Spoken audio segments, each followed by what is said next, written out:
ನಮಸ್ತೆ. ಇವತ್ತಿನ ವಿಡಿಯೋದಲ್ಲಿ ಒಂದು ನೈಟಿ ಅಂದರೆ ಕಸ್ಟಮರ್ ನೈಟಿ ಹೇಗೆ ಸ್ಟಿಚ್ ಮಾಡೋದು, ಹಾಗೆ ಅದು ಮೆಜರ್ಮೆಂಟ ತಗೊಂಡು ನಾವು ಹೇಗೆ ಒಂದು ನೈಟಿನ ಅಳತೆ ಪ್ರಕಾರ ನಾವು ಸ್ಟಿಚ್ ಮಾಡೋದು ಹೇಗೆ ಅಂತಂದ್ಬಿಟ್ಟು ಇವತ್ತಿನ ವಿಡಿಯೋದಲ್ಲಿ ತಿಳಿಸ್ತಾ ಹೋಗ್ತೀನಿ. ಯಾರೆಲ್ಲ ನನ್ನ ಚಾನಲ್ನ ಫಸ್ಟ್ ಟೈಮ್ ನೋಡ್ತಾ ಇದ್ದೀರೋ ಪ್ಲೀಸ್ ಸಬ್ಸ್ಕ್ರೈಬ್ ಮಾಡಿ, ಹಾಗೆ ಆದಷ್ಟು ವಿಡಿಯೋನ ಶೇರ್ ಮಾಡಿ, ಹಾಗೆ ನಿಮ್ಮ ಅಭಿಪ್ರಾಯನ ಕಮೆಂಟ್ ಮೂಲಕ ತಿಳಿಸಿ. ಹಾಗೆ ಇನ್ನಷ್ಟು ವಿಡಿಯೋ ಮಾಡೋದಕ್ಕೆ ನನಗೂ ಸಪೋರ್ಟಿವ್ ಆಗಿ ಸಿಗುತ್ತೆ. ಹಾಗೆ ಇವತ್ತಿನ ವಿಡಿಯೋದಲ್ಲಿ ಒಂದು ಕಸ್ಟಮರ್ ನೈಟಿನ ನಾನು ಸ್ಟಿಚ್ ಮಾಡೋದು ಹೇಗೆ ಅಂತಂದ್ಬಿಟ್ಟು ತೋರಿಸ್ತಾ ಹೋಗ್ತೀನಿ. ಅಂದರೆ ಅವ್ರ ಅಳತೆ ಪ್ರಕಾರ, ಅಂದರೆ ಅವರು ಬಾಡಿ ಮೆಜರ್ಮೆಂಟ್ ಯಾವ ನೈಟಿನ ಅಳತೆ ಕೊಟ್ಟಿರ್ತಾರೋ ಆ ಅಳತೆ ಪ್ರಕಾರ ನಾನು ಇವತ್ತು ಒಂದು ನೈಟಿ ಸ್ಟಿಚ್ ಮಾಡೋದನ್ನ ಹೇಳ್ಕೊಡ್ತಾ ಹೋಗ್ತೀನಿ. ಹಾಗೆ ನಮ್ಮ ನೈಟಿನ ನಾವು ನಮ್ಮ ಅಳತೆನೇ, ಅಂದರೆ ಹೋದ ವಿಡಿಯೋದಲ್ಲಿ ನನ್ನ ನೈಟಿನ ನಾನು ಹಾಕೊಂಡ್ಬಿಟ್ಟು ಯಾವ ಥರ ಹಿಡಿಬೇಕು ಅಂತ ಅಂದ್ಬಿಟ್ಟು ತೋರಿಸಿದ್ದೆ. ಆದರೆ ಕಸ್ಟಮರ್ ನೈಟಿ ಕೊಟ್ಟಾಗ, ಅವರು ಬಾಡಿ ಮೆಜರ್ಮೆಂಟ್ ನೈಟಿ ಕೊಟ್ಟಾಗ ಅದನ್ನು ಹೇಗೆ ಸ್ಟಿಚ್ ಮಾಡೋದು, ಹಾಗೆ ಸ್ಲೀವ್ನ ಕಟ್ ಮಾಡೋದು ಹೇಗೆ, ಪ್ರತಿಯೊಂದನ್ನು ಸಹಿತ ಇವತ್ತಿನ ವಿಡಿಯೋದಲ್ಲಿ ತಿಳಿಸ್ತಾ ಹೋಗ್ತೀನಿ. ಹಾಗೆ ಫಸ್ಟ್ ಟೈಮ್ ಹೇಳ್ತಾರ ಪ್ಲೀಸ್ ಯಾರೆಲ್ಲ ನನ್ನ ಚಾನಲ್ನ ಫಸ್ಟ್ ಟೈಮ್ ನೋಡ್ತಾ ಇದ್ದೀರೋ ಪ್ಲೀಸ್ ಸಬ್ಸ್ಕ್ರೈಬ್ ಮಾಡ್ಕೊಳ್ಳಿ, ಆದಷ್ಟು ವಿಡಿಯೋನ ಶೇರ್ ಮಾಡಿ, ನಿಮ್ಮ ಅಭಿಪ್ರಾಯನ ಕಮೆಂಟ್ ಮೂಲಕ ತಿಳಿಸಿ. ಬನ್ನಿ ಇವತ್ತಿನ ವಿಡಿಯೋದಲ್ಲಿ ಒಂದು ನೈಟಿ ಮೆಜರ್ಮೆಂಟ್ ಪ್ರಕಾರ ಹೇಗೆ ಸ್ಟಿಚ್ ಮಾಡೋದು ಅಂತ ಅಂದ್ಬಿಟ್ಟು ತಿಳಿಸ್ತಾ ಹೋಗ್ತೀನಿ. ಹಾಗೆ ಇವತ್ತಿನ ಕಲರ್ ಮಾತ್ರ ಸಖತ್ತಾಗಿ ಇದೆ. ನೈಟಿ ಅಂದರೆ ಕಸ್ಟಮರ್ ನೈಟಿ ಆಗಿರುತ್ತೆ. ಈ ನೈಟಿನ ಇವತ್ತು ನಾನು ಸ್ಟಿಚ್ ಮಾಡಿ ತೋರಿಸ್ತಾ ಇದ್ದೀನಿ, ನೋಡ್ತಾ ಇರ್ಬೋದು. ಹಾಗೆ ಆ ನೈಟಿ ಎಷ್ಟು ಅಗಲ ಇದೆ, ಎಷ್ಟು ಲೆಂತಿ ಇದೆ, ಹಾಗೆ ಎಷ್ಟು ದೊಡ್ಡದಾಗಿದೆ ಅಂತ ಅಂದ್ಬಿಟ್ಟು ತೋರಿಸ್ತಾ ಇದ್ದೀನಿ, ನೋಡ್ತಾ ಇರ್ಬೋದು. ನೋಡಿ ಎಷ್ಟು ದೊಡ್ಡದಾಗಿದೆ ಅಂದರೆ ಡಬಲ್ ತ್ರಿಬಲ್ ಎಕ್ಸೆಲ್ ಸೈಜಲ್ಲಿ ಮಾತ್ರ ಆ ನೈಟಿ ಇದೆ. ಅಂದರೆ ಅವ್ರ ಕಸ್ಟಮರಿಗೆ ಸ್ವಲ್ಪ ಚಿಕ್ಕಕ್ಕಿರೋದ್ರಿಂದ ಆ ಸೈಜಿಗೆ ನಾನು ಇವತ್ತು ವಿಡಿಯೋದಲ್ಲಿ ಹಿಡಿದು ತೋರಿಸ್ತಾ ಇದ್ದೀನಿ. ಬನ್ನಿ ನೋಡೋಣ. ಹಾಗೆ ನೆಕ್ಸ್ಟು ಅಂದರೆ ಕಟ್ಟಿಂಗು, ಅಂದರೆ ನಾವು ಸ್ಲೀವ್ನ ಫಸ್ಟು ಅಳತೆ ಮಾಡ್ಕೊಬೇಕು. ಈ ನೈಟಿ ಬಂದುಬಿಟ್ಟು ಕಸ್ಟಮರ್ ಕೊಟ್ಟಿರೋಂಥ ಅಳತೆ ನೈಟಿ, ಅಂದರೆ ಯೆಲ್ಲೋ ಕಲರಲ್ಲಿ ಇದೆಯಲ್ಲ ಅದು ಕಸ್ಟಮರ್ ಕೊಟ್ಟಿರೋಂಥ ನೈಟಿ. ಆ ನೈಟಿ ಬಾಡಿ ಮೆಜರ್ಮೆಂಟ್ಗೆ ನಾನು ಆ ನೈಟಿನ ಸ್ಟಿಚ್ ಮಾಡಿ ತೋರಿಸ್ತಾ ಇದ್ದೀನಿ. ಅದಕ್ಕೋಗಿ ಫಸ್ಟ್ ಅಂದರೆ ಸ್ಲೀವ್ನ ನಾನು ಕಟ್ ಮಾಡ್ಕೊತಾ ಇದ್ದೀನಿ. ಅದಕ್ಕೋಸ್ಕರ ಸ್ಲೀವ್ ಫಸ್ಟು ಎಷ್ಟು ಉದ್ದ ಇದೆ ಅಂತ ಅಂದ್ಬಿಟ್ಟು ಚೆಕ್ ಮಾಡ್ಕೊಳ್ಳೋಣ. ನೋಡ್ತಾ ಇರ್ಬೋದು. ಅಂದರೆ ಕಸ್ಟಮರ್ ನೈಟಿ ಆಗಿರ್ಬೋದು ಅಥವಾ ಅವ್ರು ಕೊಟ್ಟಿರೋ ಅಂಥ ಅಳತೆ ನೈಟಿನ ನಾವು ಫಸ್ಟು ನೋಡಬೇಕು ಎಷ್ಟು ಉದ್ದ ಇದೆ ಅಂತ ಅಂದ್ಬಿಟ್ಟು. ಎಕ್ಸ್ಟ್ರಾ ಎಷ್ಟು ಬರುತ್ತೆ ಅದನ್ನು ನಾವು ಕಟ್ ಮಾಡ್ಕೊಬೇಕಾಗುತ್ತೆ. ಅದಕ್ಕೋಸ್ಕರ ಹಾಗೆ ಅಂದರೆ ಕೆಲವೊಂದು ಫೋಲ್ಡಿಂಗ್ ಬರುತ್ತೆ ಅಂತ ಹೇಳಿದ್ನಲ್ಲ, ಅದನ್ನು ನಾವು ಅಲ್ಲೇ ಸ್ಲೀವ್ ತನಕ ಕಟ್ ಮಾಡ್ಕೊಬೋದು. ಆದರೆ ಪೈಪಿಂಗ್ ಬಂದಿರೋದ್ರಿಂದ ನಾವು ಅಂದರೆ ಶೋಲ್ಡರ್ ತನಕ ಅಂದರೆ ಸ್ಲೀವ್ನ ತೆಗೆದುಬಿಟ್ಟು ನಾವು ಕಟ್ ಮಾಡಬೇಕಾಗುತ್ತೆ. ಯಾಕೆಂದರೆ ಪೈಪಿಂಗ್ ಬಂದಿರೋದ್ರಿಂದ ನಾವು ಅದನ್ನು ಕಟ್ ಮಾಡಬೇಕಾಗುತ್ತೆ. ಅದಕ್ಕೋಸ್ಕರ ಇಲ್ಲ ಪೈಪಿಂಗ್ ಬಂದಿರೋದ್ರಿಂದ ನಾವು ಅದನ್ನು ತೆಗೆಯೋದಕ್ಕೆ ಆಗೋದಿಲ್ಲ. ಇಲ್ಲ ಅಂದರೆ ಅಲ್ಲಿ ಫೋಲ್ಡಿಂಗ್ ಬಂದಿದ್ದರೆ ನಾವು ಅಲ್ಲೇ ಕಟ್ ಮಾಡಿ ಫೋಲ್ಡಿಂಗ್ ಮಾಡಿದ್ರೆ ನಡೆಯುತ್ತೆ. ಪೈಪಿಂಗ್ ಬಂದಿರೋದ್ರಿಂದ ನಾವು ಪೈಪಿಂಗ್ನ ತೆಗಿಯೋಕ್ಕಾಗೋದಿಲ್ಲ. ಅದಕ್ಕೋಸ್ಕರ ಅಂದರೆ ನೈಟಿನ ಸ್ಲೀವ್ನ ಸ್ವಲ್ಪ ಬಿಚ್ಚಿಬಿಟ್ಟೆ ನಾವು ಕಟ್ ಮಾಡಬೇಕಾಗುತ್ತೆ. ಹಾಗೆ ನೈಟಿನ ಸ್ವಲ್ಪ ರಿವರ್ಸ್ ಮಾಡ್ತಾಯಿದ್ದೀನಿ, ಅಂದರೆ ಉಲ್ಟಾ ಮಾಡ್ತಾಯಿದ್ದೀನಿ. ಉಲ್ಟಾ ಮಾಡಿಬಿಟ್ಟು ಅಳತೆಯನ್ನು ನೋಡಿಬಿಟ್ಟು ಅಳತೆ ಪ್ರಕಾರ ನಾವು ಕಟ್ ಮಾಡ್ಕೊಳ್ಳೋಣ. ಹಾಗೆ ಓದ್ ವಿಡಿಯೋ ಹಾಕಿದಾಗ ಒಬ್ರು ಕಮೆಂಟ್ ಮಾಡಿದ್ರು ನಾನು ನಿನ್ನೆ, ಅಂದರೆ ಶೋಲ್ಡರ್ನ ನೀವು ಕಟ್ ಮಾಡ್ಕೊಳ್ಳಲ್ವಾ ಅಂತ ಅಂದ್ಬಿಟ್ಟು ಕೇಳಿದ್ರು. ಇಲ್ಲ, ನಾನು ಶೋಲ್ಡರ್ನ ಯಾವುದ್ರಲ್ಲೂ ಕಟ್ ಮಾಡಿಲ್ಲ, ಯಾಕೆಂದರೆ ಅದು ಸರಿ ಹೋಗೋದು. ನಾನು ಯಾವುದ್ರಲ್ಲೂ ಕಟ್ ಮಾಡಿಲ್ಲ. ನಾನು ಮಾತ್ರ ಸ್ಲೀವ್ ಮಾತ್ರ ಕಟ್ ಮಾಡ್ತೀನಿ. ಅಂದರೆ ಎಷ್ಟು ಇಂಚು ಬೇಡ ಅಷ್ಟು ಮಾತ್ರ ನಾನು ಕಟ್ ಮಾಡಿ ತೆಗೆದುಬಿಟ್ಟು ಇನ್ನು ಅಟ್ಯಾಚ್ ಮಾಡ್ತೀನಿ ಅಷ್ಟೇ. ಶೋಲ್ಡರ್ ನಾವೇನು ಕಟ್ ಮಾಡಲ್ಲ, ಸ್ಲೀವ್ ಮಾತ್ರ ನಾನು ಕಟ್ ಮಾಡೋದು. ನೋಡ್ಕೊಳ್ಬೇಕಾದ್ರೆ ನಾನು ಇವತ್ತು ಬೇಕಾದರೆ ಹಾಕಿ, ಅಂದರೆ ಹೋದ ವಿಡಿಯೋದಲ್ಲಿ ನಾನು ಹಾಕ್ಬಿಟ್ಟು ತೋರಿಸಿದ್ದೆ. ಕಸ್ಟಮರ್ ಹಾಕಿ ತೋರ್ಸೋಕ್ಕಾಗುತ್ತಲ್ಲ, ಬೇಕಾದರೆ ಏನು ಡಿಫ್ರೆಂಟ್ ಏನು ಆಗೋದಿಲ್ಲ. ಶೋಲ್ಡರ್ ಕಟ್ ಮಾಡಲಿಲ್ಲ ಅಂದರೂ ನಡೆಯುತ್ತೆ. ನಾನು ಕಟ್ ಮಾಡಲ್ಲ, ಅಳತೆ ನೋಡ್ಕೊತಾ ಇದ್ದೀನಿ.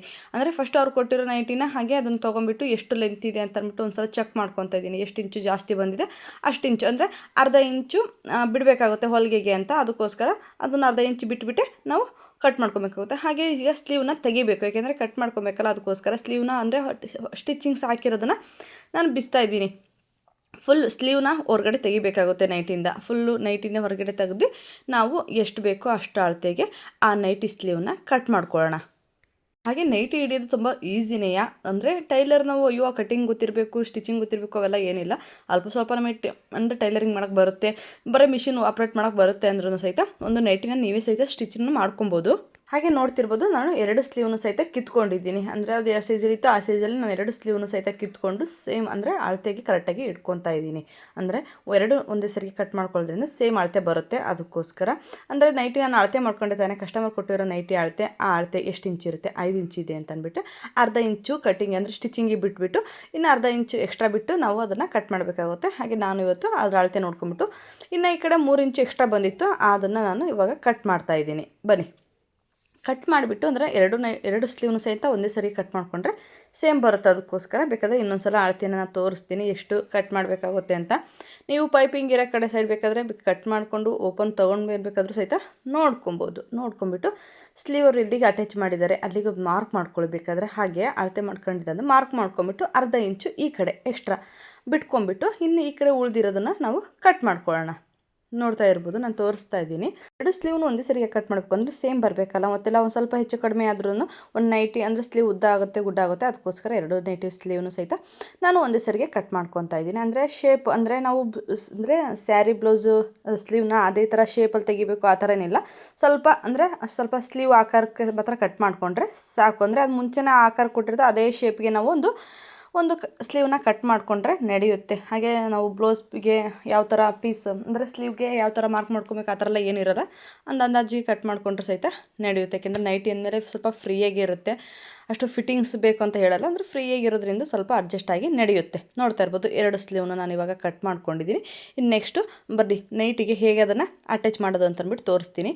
ಹಾಗೆ ನೆಕ್ಸ್ಟ್ ವೀಡಿಯೋದಲ್ಲಿ ಅಂದರೆ ನೈಟಿ ಪೀಸ್ ಈಗ ಕಟ್ ಮಾಡಿರ್ತೀವಲ್ಲ ಈ ಪೀಸ್ನಿಂದ ನಾನು ಇನ್ನೊಂದು ಮೆಥಡ್ನ ಹೇಳ್ಕೊಡ್ತೀನಿ. ಅಂದರೆ ಇವಾಗ ನಾವು ಒಂದು ನೈಟಿ ತೊಗೊಂಡಿರ್ತೀವಿ, ಕೆಲವೊಬ್ಬರಿಗೆಲ್ಲ ಹಿಂದ್ಗಡೆ ಕಟ್ಟೋದು ಅಂದರೆ ಹಿಂದ್ಗಡೆ ಟ್ಯಾಗ್ ಥರ ಟೈಪ್ ಬರುತ್ತೆ ಗೊತ್ತಾ, ಆ ಥರ ಬಂದರೆ ತುಂಬಾ ಚೆನ್ನಾಗಿ ಕಾಣಿಸುತ್ತೆ ಅಂತ ಅನಿಸುತ್ತೆ. ನಾನು ಕೆಲವೊಂದು ನೈಟಿಗಳಿಗೆ ನಾನು ಸ್ಲೀವ್ನ ಕಟ್ ಮಾಡಿರೋ ಪೀಸಲ್ಲಿ ನಾನು ಹಿಂದ್ಗಡೆ ಟ್ಯಾಗ್ನ ಇಡೋದನ್ನು ಮಾಡ್ಕೊತೀನಿ. ಜಾಸ್ತಿ ಆಲ್ಮೋಸ್ಟು ನಾನು ಆ ಥರನೇ ಕೆಲವೊಂದು ನೈಟಿ ಚೆನ್ನಾಗಿ ಕಾಣಿಸ್ತಾ ಇದೆ ಅಂದಾಗ ಅದು ಫುಲ್ ಅಫಿಷಿಯಲ್ ಟೈಪಲ್ಲಿ ಕಾಣಿಸುತ್ತೆ ಹಿಂದ್ಗಡೆ ಟ್ಯಾಗ್ ಬಂದರೆ, ಅದಕ್ಕೋಸ್ಕರ ನಾನೇ ಮಾಡ್ತೀನಿ ಆ ಪೀಸಿಂದ ಒಂದು ಟ್ಯಾಗ್ನ ಹಾಕ್ಕೊತೀನಿ. ಕರೆಕ್ಟಾಗಿ ಸೊಂಟ ಟೈಪಲ್ಲಿ ಬರತಕ್ಕ ಒಂದು ಟ್ಯಾಗ್ನ ಹಾಕ್ಕೊಂಡ್ರೆ ನಾವು ಅದು ಕಟ್ಕೊಂಡ್ರಿಂದ ಸ್ವಲ್ಪ ಅಫಿಷಿಯಲ್ಲಾಗಿ ಕಾಣಿಸುತ್ತೆ ನೈಟಿ. ಅದಕ್ಕೋಸ್ಕರ ನಾನು ಬೇಕಾದದನ್ನು ನೆಕ್ಸ್ಟ್ ವೀಡಿಯೋದಲ್ಲಿ ನನ್ನೊಂದು ನೈಟಿ ಹಾಕೊಬೇಕಾದ್ರೆ ತೋರಿಸ್ತೀನಿ. ಇವ್ರಿಗೆ ಕಸ್ಟಮರ್ ಏನು ಕೇಳಿಲ್ಲ, ನಾನು ಬೇಕಾದರೆ ನಾನು ನೈಟಿ ಹಾಕ್ಕೊಬೇಕಾದ್ರೆ ಒಂದು ಹಾಕಿ ತೋರಿಸ್ತೀನಿ. ನೆಕ್ಸ್ಟ್ ಬಂದುಬಿಟ್ಟು ಅಂದರೆ ಸ್ಲೀವ್ನ ಅಟ್ಯಾಚ್ ಮಾಡಬೇಕು. ಇವಾಗ ಅಂದರೆ ಕಟ್ ಮಾಡೋದ್ನಲ್ಲ ಅದೇ ಕರೆಕ್ಟಾಗಿ ಅಂದರೆ ಮಧ್ಯೆ ಮಾರ್ಕ್ ಮಾಡ್ಕೊಳ್ಳಿ, ಅಂದರೆ ಮರ್ಚಿದ್ದು ಫೋಲ್ಡ್ ಇರೋದಿಲ್ಲ, ಅದಕ್ಕೋಸ್ಕರ ಕರೆಕ್ಟಾಗಿ ಅಲ್ಲಿಗೆ ಇಟ್ಕೊಂಡ್ಬಿಟ್ಟು ಅಲ್ಲಿಂದ ಇನ್ನು ನಾವು ಬ್ಲೌಸ್ ಸ್ಲೀವ್ನ ಹೇಗೆ ಅಟ್ಯಾಚ್ ಮಾಡ್ತೀವಿ ಆ ಥರ ಸುತ್ತಾಗಿ ಹೇಗೆ ನಾವು ಅಂದರೆ ನೈಟಿ ಬಿಚ್ಚಬೇಕಾದ್ರೆ ಹೇಗೆ ಅದನ್ನು ಎಲ್ಲಿಂದ ಓಪನ್ ಮಾಡಿದ್ವಿ ಅದೇ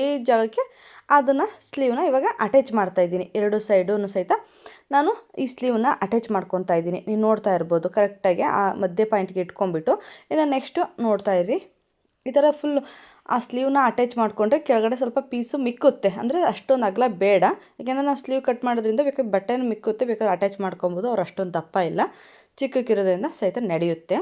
ಅಂದರೆ ನಾವು ಸ್ಲೀವ್ನ ಹೇಗೆ ಕಿತ್ಕೊಂಡಿದ್ವೋ ಅದೇ ರೀತಿ ಅದೇ ಜಾಗಕ್ಕೆ ಮತ್ತೆ ರಿಟರ್ನ್ ಆ ಸ್ಲೀವ್ನ ಅಟ್ಯಾಚ್ ಮಾಡ್ತಾಯಿದ್ದೀನಿ ನೋಡಿ. ಹಾಗೆ ಈ ಕಡೆ ಸೈಡು ಸಹಿತ ಅದೇ ರೀತಿ ಒಂದು ಹೊಲಿಗೆನ ಹಾಕ್ಕೊಂಬರ್ತೇನೆ, ಅಂದರೆ ಡಬಲ್ ಹೊಲಿಗೆನ ಹಾಕ್ತಾಯಿದ್ದೀನಿ. ಯಾಕೆ ಆದಷ್ಟು ಕೆಲವೊಂದು ನೈಟಿಗಳು ಅಲ್ಲೇ ನಾವು ಹೊಲಿಗೆ ಬಿಚ್ಚೋದ್ರಿಂದ ಡಬಲ್ ಹೊಲಿಗೆ ಹಾಕಿದರೆ ಅಷ್ಟೊಂದು ಆದಷ್ಟು ಬೇಗ ಬಿಚ್ಕೊಳ್ಳಲ್ಲ. ಹಾಗೆ ನಿಮ್ಮ ಕಡೆ ಹಾಗೆ ನೈಟಿಗೆ ಏನು ರೇಟ್ನ ತೊಗೊತೀರಾ ಒಂದು ನೈಟಿ ಸ್ಟಿಚ್ ಮಾಡೋದಕ್ಕೆ ಅಂತಂದ್ಬಿಟ್ಟು ಕಮೆಂಟಲ್ಲಿ ತಿಳಿಸಿ. ಹಾಗೆ ನಮ್ಮ ಕಡೆ ಎಲ್ಲ ನಾನು 25 ರೂಪಾಯಿ ತೊಗೊತೀನಿ ಒಂದು ನೈಟಿ ಸ್ಟಿಚ್ ಮಾಡಿಕೊಡೋದಕ್ಕೆ ಅಷ್ಟೇ. ನಿಮ್ಮ ಕಡೆ ಏನು ರೇಟ್ ಇದೆ, ನೀವೆಷ್ಟು ತೊಗೊತೀರಾ, ನಿಮ್ಮ ಹಳ್ಳಿ ಸೈಡು ಹಾಗೆ ನಿಮ್ಮ ಹೊಲಿತಾ ಇರೋ ಕಡೆ ಎಲ್ಲ ಏನು ರೇಟ್ ಇದೆ ಅಂತಂದ್ಬಿಟ್ಟು ಕಮೆಂಟ್ ಮೂಲಕ ತಿಳಿಸಿ. ಹಾಗೆ ನಾನು ತೊಗೊತಿರೋದು ಮಾತ್ರ 25. ಜಾಸ್ತಿ ಆಯಿತಾ ಅಥವಾ ಕಮ್ಮಿ ಆಯಿತಾ ಅಥವಾ ತಗೊಂತಿರೋದು ನೀವು ಅಷ್ಟೇ ತೊಗೊತೀರಾ ಅಂತಂದ್ಬಿಟ್ಟು ತಿಳಿಸ್ತೀರಿ. ಇನ್ನು ನೆಕ್ಸ್ಟು ಈ ಕಡೆ ಸೈಡು ಸಹಿತ ನಾನು ಸ್ಲೀವ್ನ ಅಟ್ಯಾಚ್ ಮಾಡ್ಕೊಬೇಕು. ಅಂದರೆ ಈ ಕಡೆ ಸೈಡು ಎರಡು ಸೈಡು ಸಹಿತ ಅಂದರೆ ನೆಕ್ಸ್ಟು ಸ್ಲೀವ್ ನೋಡಿ ಅಟ್ಯಾಚ್ ಮಾಡಿದ್ದೀನಿ. ಅಂದರೆ ಎರಡು ಸೈಡು ಸಹಿತ ಸ್ಲೀವ್ನ ಅಟ್ಯಾಚ್ ಮಾಡಿಬಿಟ್ಟು ಸ್ಟಿಚಿಂಗ್ಸ್ನ ನೋಡ್ತಾ ಇರ್ಬೋದು. ಸ್ಲೀವ್ ಎಷ್ಟು ಚಿಕ್ಕದಾಗಿ ಕಾಣಿಸ್ತಾ ಇದೆ ಅಂತ, ಅಂದರೆ ತುಂಬ ಲೆಂತ್ ಇದ್ದರೆ ಕೆಲವೊಬ್ಬರು ಲೆಂತಾಗಿ ಉಡಲ್ಲ, ಕೆಲವರು ಅಂದರೆ ಸ್ಲೀವ್ ಉದ್ದನೇ ಇರಲಿ ನಡೆಯುತ್ತೆ ಫ್ರೀಡಮ್ ಆಗಿರಬೇಕು ಅಂತಂದ್ಬಿಟ್ಟು ಫ್ರೀಯಲ್ಲೇ ಹೊಲಿಸ್ಕೊತಾರೆ. ಅವಾಗ ನಮಗೆ ಎಷ್ಟೊಂದು ರಿಸ್ಕ್ ಆಗೋಲ್ಲ. ಅಂದರೆ ಸೈಡ್ ಹೊಲಿಗೆನ ಹಾಕ್ಕೊಡಿ ಅಂತಾರೆ, ಅವಾಗ ನಮಗೇನು ಟೆನ್ಷನ್ ಇರಲ್ಲ. ಸುಮ್ಮನೆ ಸೈಡ್ ಹೊಲಿಗೆ ಅಂದರೆ ಎಲ್ಲೆಲ್ಲಿ ಹೊಲಿಗೆ ಹಾಕಿರ್ತಾರೆ ಅದೇ ಹೊಲಿಗೆ ಮೇಲೆ ಹಾಕ್ಕೊಡಿ ಅಂದರೆ ನಡೆಯುತ್ತೆ. ಹಾಗೆ ಕೆಲವರು ಕಸ್ಟಮರು ಆ ಥರ ಅನ್ನೋದಿಲ್ಲ, ಅಂದರೆ ಬಾಡಿ ಮೆಜರ್ಮೆಂಟಲ್ಲೇ ಇರಬೇಕು, ಇಷ್ಟು ಲೆಂತೇ ಇರಬೇಕು, ಸ್ವಲ್ಪ ಲೆಂತ್ ಆದರೂ ಉಡಲ್ಲ, ಸ್ವಲ್ಪ ಲೂಸ್ ಆದರೂ ಸಹಿತ ಉಡಲ್ಲ. ಅದಕ್ಕೋಸ್ಕರ ನಾವು ಆ ಬಾಡಿ ಮೆಜರ್ಮೆಂಟ್ಗೆ ನಾವು ಅದನ್ನು ಹೊಲ್ಕೊಡ್ಬೇಕಾಗುತ್ತೆ ಆವಾಗ ನೈಟಿನ. ಹಾಗೆ ನೆಕ್ಸ್ಟು ಅಂದರೆ ಕಸ್ಟಮರ್ ನೈಟಿ ಅಂದರೆ ಅಳತೆ ಕೊಟ್ಟಿರ್ತಾರೆ, ಅದು ಇದೆ ಸುತ್ತಳತೆ ಎಷ್ಟಿದೆ ಅಂತ ಅಂದ್ಬಿಟ್ಟು ಒಂದು ಸಲ ಚೆಕ್ ಮಾಡ್ಕೊಳ್ಳಿ. ಅಂದರೆ ಆ ಕಡೆ ಈ ಕಡೆ ಸೈಡು ಹೊಲಿಗೆ ಎಷ್ಟು ಹಾಕಿದ್ದಾರೆ ಅಂದರೆ ಅಲ್ಲಿಂದ ಇಲ್ಲಿಗೆ ಎಷ್ಟು ಇಂಚ್ ಗ್ಯಾಪ್ ಇದೆ ಅಂತ ಅಂದ್ಬಿಟ್ಟು ಒಂದು ಸಲ ಚೆಕ್ ಮಾಡಿಕೊಂಡ್ರೆ ಆ ನೈಟಿಗೂ ಅಷ್ಟೇ. ಈಗ ಒಂದು 10 ಇಂಚು ಅಂದರೆ ಈ ಹೊಲಿಗೆಯಿಂದ ಈ ಹೊಲಿಗೆಗೆ 10 ಇಂಚು ಗ್ಯಾಪ್ ಇದೆ ಅಂದರೆ ನಾವು ಅಲ್ಲಿ ಸಹಿತ 10 ಇಂಚಿಗೆ ಇಟ್ಬಿಟ್ಟು ಆ ಕಡೆ ಒಂದು ಮಾರ್ಕ್ ಈ ಕಡೆ ಒಂದು ಮಾರ್ಕ್ ಮಾಡಿಕೊಂಡ್ರೆ ಅದೇ ಹೊಲಿಗೆಗೆ ನಾವು ಸ್ಟಿಚನ್ನ ಹಾಕೋಬೋದು. ಹಾಗೆ ಸ್ಲೀವಲ್ಲಿ ಅಂದರೆ ಅಳತೆನೂ ಸಹಿತ ಮಾಡ್ಕೊಬೋದು. ಹಾಗೆ ಇಲ್ಲ ಅದೇ ನೈಟಿನ ಇಟ್ಕೊಂಡ್ಬಿಟ್ಟು ಅಂದರೆ ಸ್ಲೀವ್ನ ಅಟ್ಯಾಚ್ ಮಾಡ್ಕೊಂಡ್ವಲ್ಲ ಆ ಸ್ಲೀವ್ನು ಹಾಗೆ ಈಗ ಕಟ್ ಮಾಡಿ ಹೊಲ್ಕೊಂಡಿದ್ದೀವಲ್ಲ ಆ ಸ್ಲೀವ್ಗೆ ಇಟ್ಕೊಂಡ್ಬಿಟ್ಟು ನಾವು ನೋಡ್ಕೊಬೋದು ಅಳತೆ. ನೋಡ್ತಾ ಇರ್ಬೋದು ಈ ಥರ ಅಳತೆನ ನೋಡ್ಕೊಂಬಿಟ್ಟು ಕರೆಕ್ಟಾಗಿ ಯಾವ ಪಕ್ಕದಲ್ಲೇ ಇದೆಯಲ್ಲ ಅಲ್ಲಿಗೆ ಕೊಟ್ಟೆ ಒಂದು ಮಾರ್ಕ್ನ ಮಾಡಿಕೊಂಡು ಉದ್ದಕ್ಕೆ ಒಂದು ಹೊಲಿಗೆನ ಹಾಕ್ಕೊಂಡು ಹೋದರೆ ನಡೆಯುತ್ತೆ. ನೋಡ್ತಾ ಇರ್ಬೋದು ಇದು ಕಸ್ಟಮರ್ ಅಳತೆ ಕೊಟ್ಟಿರೋ ನೈಟಿ, ಅದು ನಾನು ಹೊಲಿತಾ ಇರೋ ನೈಟಿ ಆಗಿರೋದ್ರಿಂದ ಕರೆಕ್ಟಾಗಿ ಆ ಮಾರ್ಜಿಗೆ ಇಟ್ಕೊಂಡ್ಬಿಟ್ಟು ಲೆಂತೆಗೆ ಅಂದರೆ ಈ ಕಡೆ ಗ್ಯಾಪ್ 2 ಇಂಚು ಎಕ್ಸ್ಟ್ರಾನ ಈ ಕಡೆ ಬಿಟ್ಟಿದ್ದಾರೆ ಅಂದರೆ ವೇಸ್ಟು. ಇನ್ನು ಮಧ್ಯೆ 10 ಇಂಚುನೋ ಇದೆ, ಅದಕ್ಕೆ ನಾನು ಕರೆಕ್ಟಾಗಿ ಆ ಸ್ಟಿಚಿಂಗಿಗೆ ಅಲ್ಲಿ ಹಾಕ್ಕೊಂಡು ಹೋಗ್ತಾಯಿದ್ದೀನಿ. 2 ಹೊಲಿಗೆಯನ್ನು ಹಾಕ್ತಾಯಿದ್ದೀನಿ ನೈಟಿಗೆ. ನೋಡ್ಬೋದು ಅಲ್ಲಿಂದ ಇಟ್ಕೊಂಡು ಕ್ಲೀನಾಗಿ ಲೆಂತ್ ಫುಲ್ ಕೆಳಗೆ ಬರೋವರೆಗೂ ಸಹಿತ ಒಂದು ಹೊಲಿಗೆನ ಉದ್ದಕ್ಕೆ ಹಾಕ್ಕೊಂಡು ಹೋಗೋಣ. ನೋಡ್ತಾ ಇರುವುದು ಬಾಡಿ ಮೆಜರ್ಮೆಂಟ್ಗೆ ನಾನು ಲೆಂತಿಯಾಗಿ ಹೊಲಿಗೆನ ಹಾಕ್ತಾ ಇದ್ದೀನಿ. ಅಂದರೆ ಎದೆ ಭಾಗದಲ್ಲಿ ಸ್ವಲ್ಪ ಜಾಸ್ತಿನೇ ಹಿಡಿದ್ಬಿಟ್ಟು ಇನ್ನು ನೆಕ್ಸ್ಟು ಕಾಲು ಹಿಡಿಬೇಕಾದ್ರೆ ಸ್ವಲ್ಪ ಸೈಡಿಗೆ ಹೊಲಿಗೆ ಹಾಕ್ಕೊಂಬಂದರೆ ನಡೆಯುತ್ತೆ. ನೋಡ್ತಾ ಇರ್ಬೋದು ಹೊಲಿಗೆ ಇಲ್ಲಿ ನೋಡಿ ಅಂದರೆ ಸ್ವಲ್ಪ ಎದೆ ಭಾಗ ಹತ್ತ ಸ್ವಲ್ಪ ಜಾಸ್ತಿನ ಹಿಡಿತಾ ಇದ್ದೀನಿ ಒಳಗಡೆ. ಇನ್ನು ಕೆಳಗೆ ಹೋಗ್ತಾ ಹೋಗ್ತಾ ಸೈಡಿಗೆ ಹೋದರೆ ನಡೆಯುತ್ತೆ. ಇನ್ನು ಆ ಕಡೆ ಹೇಗೆ ಸ್ಟಿಚ್ ಮಾಡಿದ್ದೀನೋ ಅದೇ ಥರ ಈ ಕಡೆ ಸೈಡು ಸಹಿತ ಸ್ಟಿಚ್ ಮಾಡೋಣ. ಆ ಹೊಲಿಗೆಯಿಂದ ಈ ಕಡೆ ಹೊಲಿಗೆಗೆ 10 ಇಂಚು ಡಿಫ್ರೆಂಟ್ ಇದೆ. ನಾನು 10 ಇಂಚನ್ನ ಇಟ್ಕೊಂಡ್ಬಿಟ್ಟು ಹೊಲಿತಾ ಇದ್ದೀನಿ. ಹಾಗೆ ಎಕ್ಸ್ಟ್ರಾ 2 ಹೊಲಿಗೆನೂ ಸಹಿತ ಹಾಕಿ ನಾವು ಕೊಟ್ಟರೆ ಕಸ್ಟಮರ್ ನಡೆಯುತ್ತೆ. ಹಾಗೆ ನೋಡ್ತಾ ಇರ್ಬೋದು ಈಗ ಆ ಕಡೆ ಮೆಜರ್ಮೆಂಟ್ ತೊಗೊಂಡಲ್ಲ, ಅವಾಗ ಈ ಸ್ಲೀವು ಅಂದರೆ ಇವಾಗ ಅಳತೆ ತೊಗೊಂಡಿದ್ದೀನಲ್ಲ ಆ ಸ್ಲೀವ್ ಕಡೆ ಅದು ಹೇಗಿದೆ ಅದೇ ಸೈಜಿಗೆ ಈ ಕಡೆ ಸಹಿತ ನಾನು ಸ್ಟಿಚ್ಚನ್ನ ಹಾಕ್ತಾ ಇದ್ದೀನಿ. ಹಾಗೆ ನೆಕ್ಸ್ಟು ಅಂದರೆ ನೈಟಿ ಲೆಂತ್ ಎಷ್ಟಿದೆ ಅಂತ ಅಂದ್ಬಿಟ್ಟು ಚೆಕ್ ಮಾಡ್ಕೊಳ್ಳಿ. ನಾನು ಲೆಂತನ್ನು ಚೆಕ್ ಮಾಡಿಕೊಂಡೆ, ಆ ವಿಡಿಯೋ ಅಂದರೆ ಇಲ್ಲ ಡಿಲೀಟ್ ಆಗಿಬಿಟ್ಟಿದೆ, ಅದಕ್ಕೋಸ್ಕರ ನಾನು ಹಾಗೆ ಹೇಳ್ತಾ ಇದ್ದೀನಿ. ಅಂದರೆ ಆ ನೈಟಿ ಅಂದರೆ ಕಸ್ಟಮರ್ ಕೊಟ್ಟಿರೋ ನೈಟಿ ಭುಜದಿಂದ ಕೆಳವರೆಗೂ ಎಷ್ಟಿದೆ ಅಂತ ಅಂದ್ಬಿಟ್ಟು ಒಂದು ಸಲ ಅಳತೆ ಮಾಡ್ಕೊಳ್ಳಿ. ಅಳತೆ ಮಾಡಿಕೊಂಡು ಇನ್ನು ಮಿಕ್ಕುತ್ತೆ ಎಷ್ಟು ಮಿಕ್ಕುತ್ತೆ ಅದರಷ್ಟನ್ನು ಫೋಲ್ಡಿಂಗ್ ಮಾಡಿ. ಹಾಗೆ ನಾವು ಅಂದರೆ ಕಸ್ಟಮರ್ ಕೊಟ್ಟಿರೋ ನೈಟಿ ಹಾಗೆ ನಾನು ಸ್ಟಿಚ್ ಮಾಡ್ತಿರೋ ನೈಟಿನೂ ಸೇಮ್ ಇದೆ ಅಂದಾಗ ಅಂದರೆ ಕೆಳಗಡೆ ಎಷ್ಟು ಫೋಲ್ಡಿಂಗ್ ಮಾಡಿದ್ದಾರೆ ಅಂತ ಅಂದ್ಬಿಟ್ಟು ಅಲ್ಲೇ ಗೊತ್ತಾಗ್ಬಿಡುತ್ತೆ. 2 ಇಂಚ್ ಫೋಲ್ಡಿಂಗ್ ಮಾಡಿದ್ದಾರೆ ಅಥವಾ 3 ಇಂಚ್ ಫೋಲ್ಡಿಂಗ್ ಮಾಡಿದ್ದಾರಾ ಅಂತ ಅಂದ್ಬಿಟ್ಟು ನೋಡಿದಾಗ ಅದೇ ರೀತಿ ನಾವು 1 ಇಂಚು ಅಥವಾ 2 ಇಂಚು ಫೋಲ್ಡಿಂಗ್ನ ಮಾಡಿದ್ರೆ ನಡೆಯುತ್ತೆ. ಬೇಕಾದರೆ ಇಲ್ಲ ಅಂದರೆ ಅಳತೆ ಅಂದರೆ ಭುಜದಿಂದ ಪೂರ ಕೆಳವರೆಗೂ ಸಹಿತ ಅದನ್ನು ಅಳತೆನ ಮಾಡ್ಕೊಂಡ್ಬಿಟ್ಟು ಇನ್ನು ಮಿಕ್ಕಿರೋ ಬಟ್ಟೆನ ಫೋಲ್ಡಿಂಗ್ ಮಾಡಿದ್ರು ಸಹಿತ ನಡೆಯುತ್ತೆ. ಎಲ್ಲ ಮುಗಿದ್ಮೇಲೆ ಫಿನಿಶಿಂಗ್ ಹೀಗೆ ಬಂದಿತ್ತು. ನೋಡ್ತಾ ಇರ್ಬೋದು ನೈಟಿ ಎಷ್ಟು ನೀಟಾಗಿ ಸ್ಟಿಚಿಂಗ್ ಆಗಿದೆ. ಅಂದರೆ 2 ಹೊಲಿಗೆ ಹಾಕಾಯಿತು. ಹಾಗೆ ಕೆಲವೊಂದು ನೈಟಿಗೆ ಫ್ರಂಟು ಕೆಲವೊಂದು ಬಟನ್ಸ್ ಬಂದಾಗ ಅಲ್ಲಿ ಸಹಿತ ಸ್ಟಿಚ್ ಹಾಕಬೇಕಾಗುತ್ತೆ. ಇದಕ್ಕೆ ಡಿಸೈನ್ ಬಂದಿರೋದ್ರಿಂದ ಸ್ಟಿಚ್ ಆಲ್ರೆಡಿ ನಾನು ಹಾಕೋ ಹಾಗಿಲ್ಲ. ಹಾಗೆ ಇದು ನೆಕ್ಸ್ಟು ಅಂದರೆ ಇನ್ನೂ ಅದೇ ಆ ಕಸ್ಟಮರೇ ಕೊಟ್ಟಿರೋಂಥ ನೈಟಿ ಇದನ್ನು ಸಹಿತ ನಾನು ಸ್ಟಿಚ್ಚನ್ನ ಮಾಡಿದ್ದೀನಿ. ಲಾಸ್ಟ್ ಫಿನಿಶಿಂಗ್ ಹೀಗೆ ಬಂದಿತ್ತು. ಇನ್ನೊಂದು ನೈಟಿನೂ ಸಹಿತ ತೋರಿಸ್ತೀನಿ ಒಂದು ನಿಮಿಷ. ಆ ನೈಟಿನೂ ಸಹಿತ ಇದೇ ಥರ ಸ್ಟಿಚ್ಚನ್ನು ಮಾಡಿದ್ದೀನಿ. 2 ಸಹಿತ ಅವ್ರ ಕಸ್ಟಮರ್ದ ನೈಟಿ ಆಗಿರುತ್ತೆ. ಹಾಗೆ ಯಾರೆಲ್ಲ ನನ್ನ ವೀಡಿಯೋನ ಫಸ್ಟ್ ಟೈಮ್ ನೋಡ್ತಾ ಇದ್ದೀರಾ ಪ್ಲೀಸ್ ಸಬ್ಸ್ಕ್ರೈಬ್ ಮಾಡ್ಕೊಳ್ಳಿ. ಹಾಗೆ ಆದಷ್ಟು ವೀಡಿಯೋನ ಶೇರ್ ಮಾಡಿ, ನಿಮ್ಮ ಅಭಿಪ್ರಾಯನ ಕಮೆಂಟ್ ಮೂಲಕ ತಿಳಿಸಿ. ನೆಕ್ಸ್ಟ್ ವಿಡಿಯೋದಲ್ಲಿ ಸಿಗ್ತೀನಿ. ಬಾಯ್.